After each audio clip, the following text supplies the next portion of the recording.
Greetings from the road. It's Wednesday morning here. There's a little bit of a nip in the air.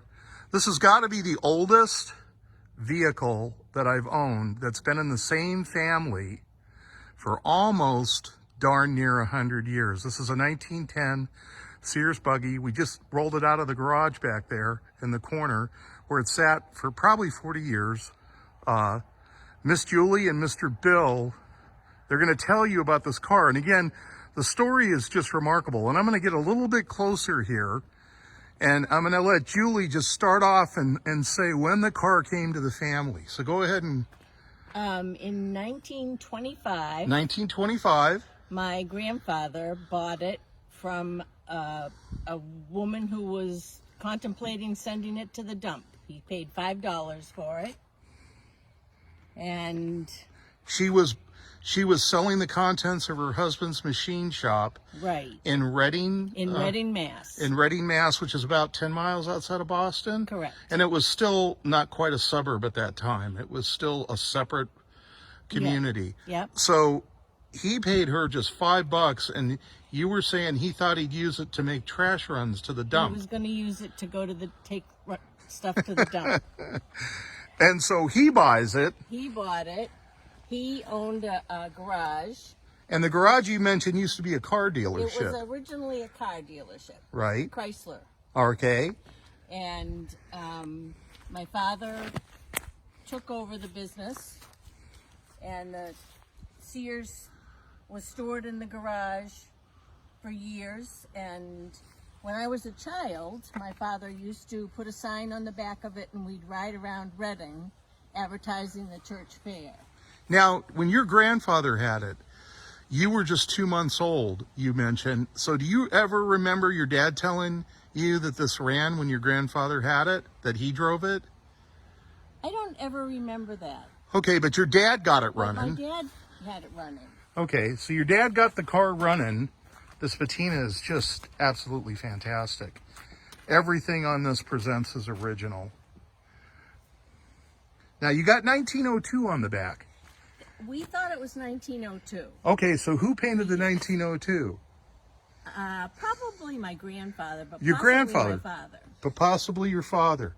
Okay, so the 1910 date, that's not set in stone. Depending on what the new owner finds, it could be The new in... owner is the one who established the Oh, he did. Okay, so he's the leading living authority on these, so it should be a 1910.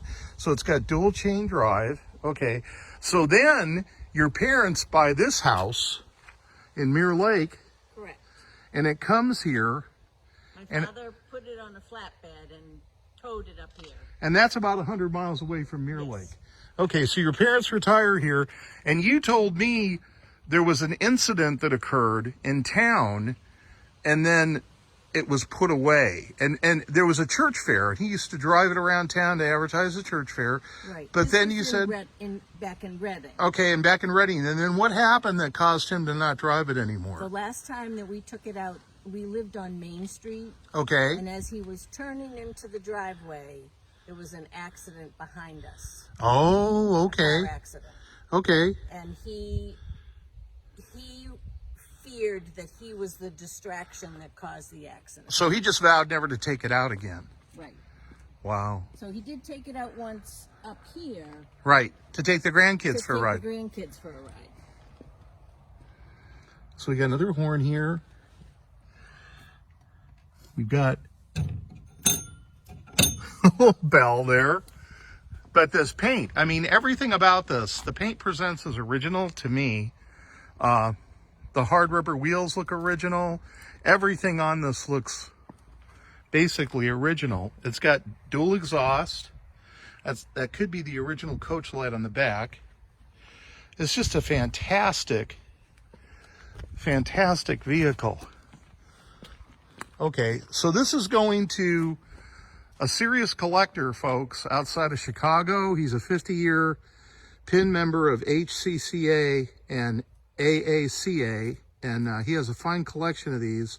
I imagine he's going to get it running again. But again, if anybody else knows the story of a vehicle that's been in the same family 96 years, let me know. That would be right. Yep. Yeah. Especially if they bought it for $5 freaking. How cool is that? We'll give you one more shot of the front. And luckily, we've got some extra things in the front. We got the original lenses. We've got the bulb for the horn. We've got a period little toolbox here. How cool is that? All right, I'm going to commence to pack this up. We're even getting a complimentary wool blanket for the front seat. So we rolled out here easily. What a beautiful, beautiful Sears buggy. What a great story. Thank you, Miss Julie. Thank you. And thank you to your husband for visiting with us today. Is there anything your husband wants to add about this? Here's a shot right in front of that house. Oh my goodness. That's Earl Hobart, and I'm at the tiller.